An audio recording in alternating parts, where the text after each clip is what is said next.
Welcome to Legal 123s with ByrdAdatto. Legal issues simplified through real client stories and real-world experiences.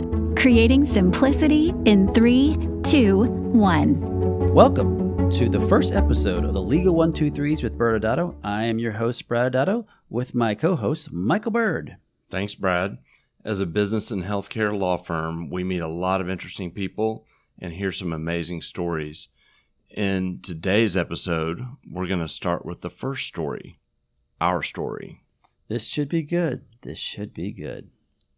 Have you heard of functional magnetic resonance imaging? Yes. And where are you going with this? Well, that's a mouthful. For those that don't know, fMRI tracks the flow of blood in the brain to see what areas of the brain are active at different times. Apparently, there's been some research using fMRI on the power of storytelling. Apparently, the research indicates that the activity in the listener's brain follows and mirrors the activity in the brain of the storyteller. So the listener's brain syncs with the storyteller's, and they speculate this may be why we say we're captivated by a story, or that the storyteller has the audience in the palm of their hands. Now, this is above my pay grade. That's pretty wild. Captivating? Yes. Well, seriously, I connect with this idea about the power of a story when I think about how we first met.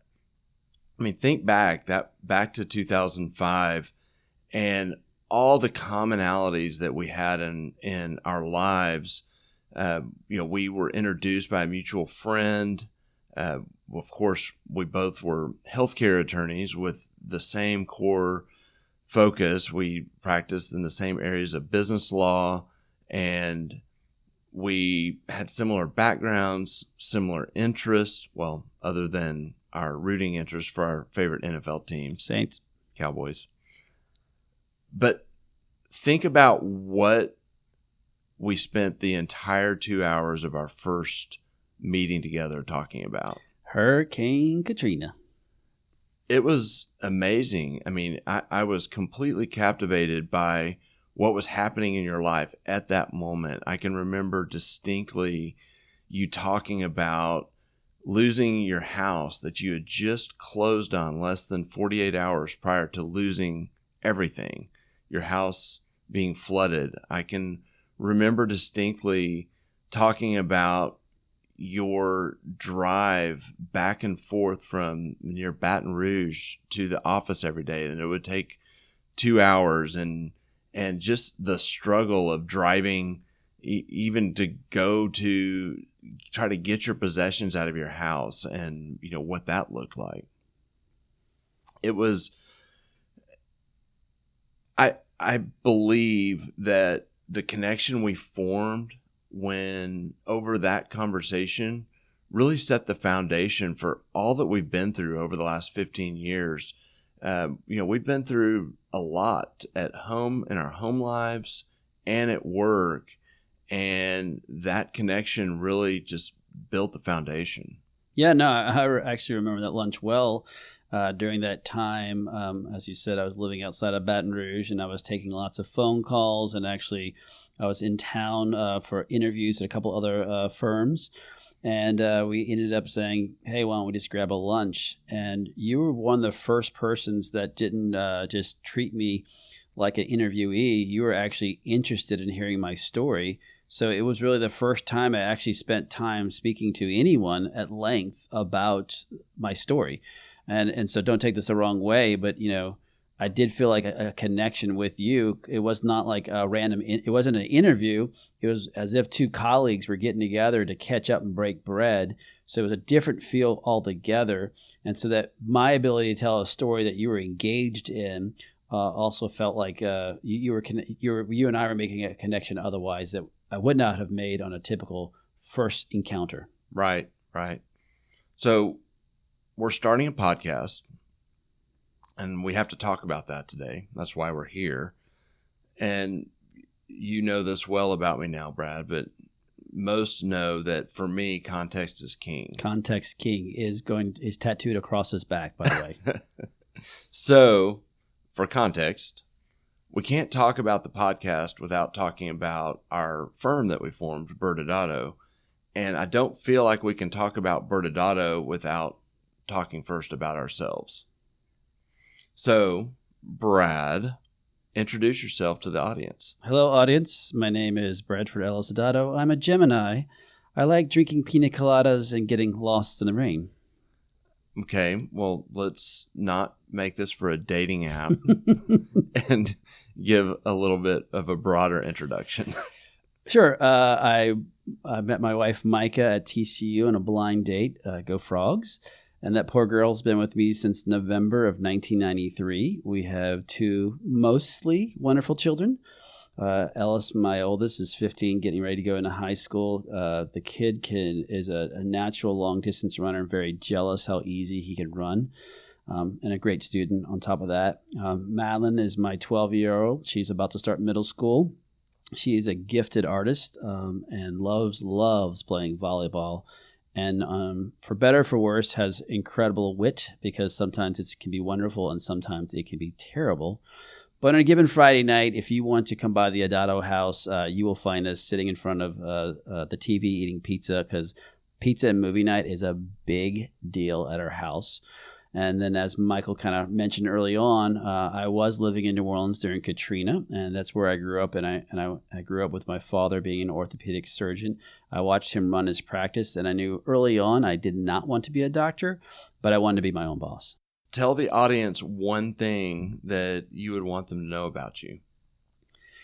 Besides my background with the family, I would say I've been really blessed in my life. I have friends I've made in kindergarten that I still in contact with. And this is obviously pre-social media, so I've always kept up with them. And the other thing I can say, I have been, in my career, I have been surrounded by really incredible mentors. They always have been willing to spend time and energy with me as a young buck. And I discovered I really love learning from them, which makes me a lifelong learner. And because I had these incredible guides in my life, I look back and think I want to do the same for others. And so I enjoy mentoring people and giving them the knowledge I have. And as Michael's heard me say multiple times, I'm no smarter than I was yesterday. I just have a lot more knowledge. Michael, how about your turn? Why don't you give a little snapshot of your story? Okay, well, I'm going to skip the dating app version. And so my wife is Stephanie Byrd, and she is also an attorney, which is really not fair for our children. She is general counsel for a company called the Hall Group. We could do an entire podcast on our family story, so this is the abridged version. We're an adoptive family. We have 5 amazing kids. Christopher and Caroline are my 2 oldest, and as of the date of this recording, my daughter Caroline has both graduated college and become engaged to be married in the matter of about 48 hours. Whoop, whoop. Yep. And her older brother Christopher, by a year, is also living in Fayetteville. And so we have a close connection to Fayetteville, despite the fact that was our one of our rivals when I was in college. So going down with our 5 kids, it's a basketball team. Next is Aiden. He's in high school. Aiden is a sports fanatic like me, at least playing, not necessarily watching, but he has played all the different sports. His current passion is football. Next down is Ava. She starts high school next year, and so she is into art and excited for that next phase as she's finishing off the treacherous middle school years while learning from home or social distancing or whatever the right term of art is. And then finally, our youngest, Alex, is 11, going on 30. She gets along really well with Brad's daughter, Madeline. Yes. Similar characteristics, and which are mostly great. They can be challenging, especially when you're sheltering at home. Alex was born in Ethiopia, and has our whole family in the palm of her hand. So finally, I guess the last part of it is, like you, Brad, my professional life has been significantly influenced by my dad, Steve Byrd. He's a plastic surgeon and a business owner. And so I saw growing up kind of the business of medicine, owning a business, and significantly influenced kind of my career path. Awesome. Now let's share one thing that you want the audience to know about you besides your family. I think one of my gifts is being able to stay calm in the face of hard things. So, like everyone, my life is not what you see on Instagram or Facebook. I have so many blessings in my life, and have also been through some incredibly difficult and painful life experiences. And what I've seen over the years is that everything seems to slow down for me when life comes crashing down, and I'm able to stay calm through that and persevere. And I've seen that play out in how I've helped clients through incredibly difficult circumstances, and felt like I've been helpful to them when there was chaos in their life. And one thing I've seen is that, each one grows me, each experience grows me and prepares me for the next. And so while I would say I've never prepared or thought about preparing for a pandemic, I do feel like those life experiences have helped me in the midst of that. Yeah, I'm just going to say I'm very disappointed that you have not prepared for that. I mean, it's a thing, every 100 years, Michael. Yes. Well, I'm going to start doing some research to prepare for the next thing, whether it's a great flood. Oh, wait, you've already been through that. Maybe you need to tell me. Yeah, no doubt. So, Brad, we have some context now. Tell us about ByrdAdatto. Well, the quick version of it is ByrdAdatto is a national boutique business and healthcare firm. We are actually based here in Dallas, Texas, but we have a Chicago office, and we also have a satellite office in North Carolina. And the best way to understand who we are, 100% what we do is business law, but of our clientele, 75% of our clients are in the healthcare industry. And it's not just Michael and I, that we do have 13 attorneys altogether, including, like I said, 2 in Chicago, 1 in North Carolina. Yeah, Brad. I mean, the team that we have is what carries the day for ByrdAdatto. We, not only, have our 13 attorneys and have our multiple offices, we have an amazing team that helps us with things like podcasts and ByrdAdatto University and other things. And so that definitely is a huge part of our story. And clarification, Michael, are we all just lawyers, or is there someone else on our team that's not just a lawyer? We have an amazing connection to the business of medicine, and Brad and I think it starts with our fathers being plastic surgeons, but we also now have a spouse of a doctor and an attorney who also happens to be a neurosurgeon. Just happens to be a doctor, yeah. So we learned a little bit about you. Talk about your early professional life. Yeah, so like I said, I went to TCU, and after graduating, I made my way back to New Orleans and attended the University of Loyola Law School of Law, where my last 2 years, I ended up spending most of my time actually at the DA's office, which is great for a cocktail story, and I probably have a lot of fun stories I could tell, but not for today. And for a host of reasons, after I graduated, I actually turned down the DA's office to get a job at a company called Management MD as one of their assistant in-house counsels. Now, Management MD was a management service organization. It focused on running physicians' offices and other ancillaries. And at that time, if you remember, as I said, I had a great mentor, and his name was Randy Bissell. And just sadly, Randy did pass away last week. But I learned a ton from Randy on the business side of running a medical practice and running a management company, more than I learned on the legal side. And because of that, He was a huge influence in my life. But we had a great outside healthcare attorney that we worked with. And her name was Kathy DeBrule. And Kathy eventually recruited me away from Management MD. And when I went to work with Kathy, 100% of her clients were in the healthcare industry. We were very heavy in regulatory analysis and doing transaction all across the Gulf Coast. And she helped mentor me into hopefully becoming a great lawyer, but more importantly, mentored me in the business of being a lawyer. And then after Katrina, I joined you at our former firm.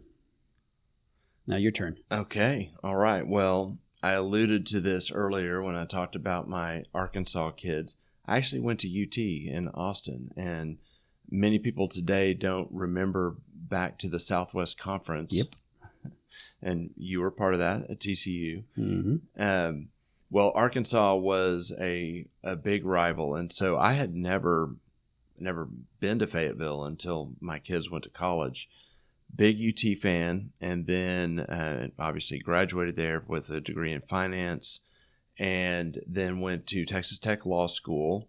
And one of my pet peeves is when people ask me if I'm rooting for Texas Tech in sports. I'm a UT guy. And then out of law school, I came back to Dallas. I grew up in Dallas and joined a big law firm when I got here. And I actually was in business law, but I was a litigator. And so that influenced, a big part of how I see the world when I'm advising clients, even today, just knowing, how things, when conflict goes to that level, plays out in the courtroom. About 3 years into my career, I switched firms to the firm that you and I joined forces with many years ago. And I actually initially was hired there to continue in business litigation. I did early on at my big law firm had my dad and a few of his colleagues that would hire us and give me pet projects. And I didn't know the first thing about healthcare law, but they trusted me because I was my dad's son. And so they figured I may not know what I'm doing, but I'm not going to, mess them around. And that ended up, really being the seeds towards what, later became my practice and our practice when we joined together. So by the time you and I had joined together, I had started a transactional business counsel section of our firm. The mix of that practice was really 75% business and 25% healthcare, and was definitely moving away from litigation at that time. So that brings us up to the time that we had this lunch we were talking about, and share what made you decide to join forces with me as opposed to all the other opportunities you were looking at. Yeah, I mean, besides that awesome lunch that was impactful, as you can tell, we're still talking about it. One of the reasons why I thought that it would be a good fit for us is that I had spent now the vast majority of my career dealing with healthcare market, and I wanted to go work with someone who was basically the same age as me, even though you're old. And I felt like I heard that. I'm surprised. I felt like by finding the right partner and moving my family from Louisiana to a location, I wanted to find a place that I could make my home. I didn't want to move again. And you seemed like it would be the right fit. And the reason why is because you and I had a lot of philosophies that were similar about how we were going to grow the practice. And with me coming from almost 100% what I was doing was on the healthcare side, it made sense that we could kind of grow this together. And really, you couldn't have drawn up how it played out better. I mean, it's one thing when you're sitting at lunches and talking about what could be, but to see how quickly we found success and found just, that we had tapped into something that wasn't out there. And that's healthcare attorneys that are primarily business attorneys first, but also have a deep understanding of the regulatory side, and really that are focused on the provider side. I mean, we had doctors and dentists and people that did business with doctors and dentists or in that provider side space. And you just didn't see a lot of other attorneys out there that were so focused. And so from that 2006 to 2014, we grew, I think beyond even our wildest dreams. And I think what we couldn't have even predicted was just how influential our public speaking around the country would be on that growth. Yeah, absolutely. And as you referenced, our life did change in 2014. Unfortunately, we had some conflict at our old firm, but with all conflicts, it gave us opportunities to really sit down and figure out what do we want to do when we grew up. And we spent a lot of time debating and realizing that although the risk was higher, we really, going back to our dads, we wanted to be our own bosses and start our own firm. So I did make it sound like when we started back in 2006 that it went off without a hitch. And in retrospect, it did. It is funny that we skip over the fact that like a year and a half into you joining was the big recession of 2008. Yeah. Good times. So we did get through that trial together. But this time when we started our new firm, it went off without a hitch, right? No, we can say, we had some additional challenges when we started our new firm, like our space wasn't ready. We didn't have a website. The IT company that we had hired really wasn't getting our system up and running for the day we were supposed to be out and about. And it felt like one of those, besides what happened, Mrs. Lincoln, how did you enjoy the play? Yeah. And yet it was an amazing time. I just remember just being invigorated with what we were doing for a living in a new and different way. We had for so many years lived vicariously through our clients who had taken a risk and started a business, whether it was a practice or some other type of business.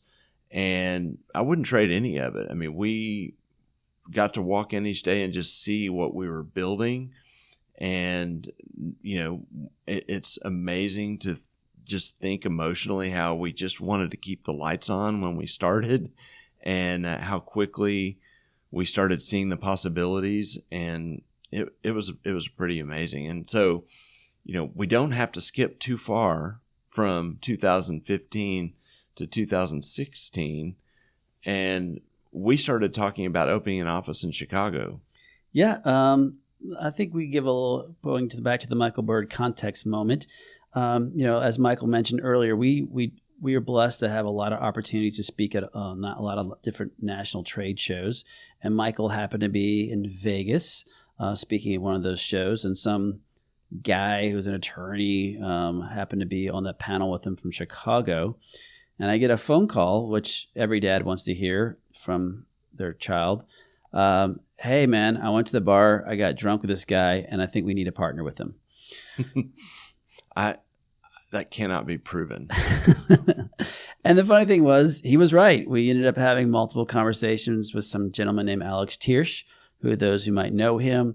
And we ended up deciding that after many conversations and lots of flights back and forth to Chicago and Dallas, that we should try to figure a way to partner together. And we did. And in fact, we ended up, the day we opened the Chicago office was November 2nd, 2016. And for those who have a good memory, that also happens to be the same day that the Chicago Cubs won the World Series for the first time in almost 100 years. So you go figure it out if it's, maybe coincidence. ByrdAdatto finally has a Chicago office and the Cubs win. Yeah. To be fair, you are totally taking credit for that. Obviously. So we've been taking a long, winding road with plenty of context, as I like it, and to arrive at why we're even here, which is that we're launching a podcast. So the seeds of us launching a podcast started back when we started ByrdAdatto University in 2017. And again, a story I remember distinctly, Brad. I was in your office. We were meeting with our now partner, Renee, who is in from the Chicago office. They had just started with us, 6, 7, 8 months ago. Renee was transitioning from really being a prolific employment lawyer to adding on some of the other elements that we do when we're representing our businesses. And she was looking for CLEs on, kind of business law type principles. We were looking for it. We were all getting frustrated. And I don't know where the light bulb is. I think you took credit for it, right? 100% took credit for it. Yes. Okay, so the Cubs winning the World Series and ByrdAdatto University are all Brad. But no, seriously, what was cool was it dawned on us that we go around teaching around the country, we can just teach ourselves internally. And it, in many ways, was nothing new. We have been using education and training as a part of how we help people for many, many years, but it really sealed that becoming a foundational principle for us when we decided that day to launch ByrdAdatto University, use it inwardly to help people in our office learn and help learn from one another, and then also continue and grow externally to share what we know with others. Yeah, and that the education piece is something that's so strong as to who we are, and obviously going around speaking nationally was the way we were doing it, and what we wanted to do with this podcast is keep educating and training individuals who couldn't attend these associations, and we see that there's a gap in people understanding what's going on, especially in healthcare, because a lot of people run businesses, but when you fall in the healthcare industry, understanding how to compliantly running is so important. And that's one of the reasons why we feel like this podcast is going to help you. Healthcare is heavily regulated.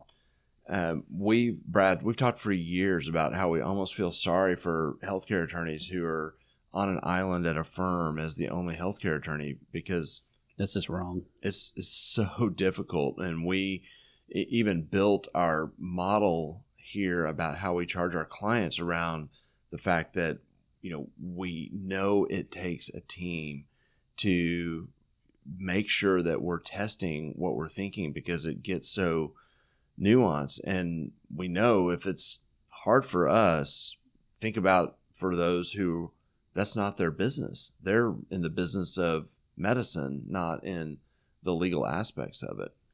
And that kind of brings us back to the full circle of the power of story. What we have learned when we're either advising clients or even lecturing is people are more engaged and learn more from us than when we tell a story, than when we tell them the actual law. And that's our hope with this podcast. Is there's a lot of wisdom that we've gained, that our clients have gained through their experiences, and we want to bring those to the podcast, obviously in a confidential way with names removed. And we believe that this is going to help form a real connection to these complicated business and healthcare issues that will impact the business side of medicine. Yeah, and our goal is, as it always is to give practical takeaways from each story in a way that is understandable to the audience. This is why we call the podcast Legal 1-2-3s with ByrdAdatto. We're challenging ourselves to communicate in compelling ways with compelling topics and to simplify it so that you can understand it in a story. Our first core value at ByrdAdatto is communicate. And where it comes in here is we spend a lot of time trying to take these complicated issues and turn it into plain English. We know that the legal talk is not the language that most normal people speak. No, they hate it. So there is a little bit of a translation to take something that's really difficult and turn it into something that is easy to digest. And we're inspired by the popularity of our 1-2-3s series that from our blog on banter on our ByrdAdatto website. We're looking forward to spending time with you, telling our stories that we can share, and obviously throughout time learning your stories so that we can share with others. Because as we said from the beginning of this podcast, the best way to learn something is to hear a story, take away what you can do to make it better for yourself, and most importantly, make it better for your team. Awesome. I'm excited. Thanks again for joining us today. And remember, if you like this episode, please subscribe, make sure to give us a 5-star rating, and share with your friends. You can also sign up for the ByrdAdatto newsletter by going to our website at ByrdAdatto.com. ByrdAdatto is providing this podcast as a public service. This podcast is for educational purposes only. This podcast does not constitute legal advice, nor does it establish an attorney-client relationship. Reference to any specific product or entity does not constitute an endorsement or recommendation by ByrdAdatto. The views expressed by guests are their own, and their appearance on the program does not imply an endorsement of them or any entity they represent. Please consult with an attorney on your legal issues.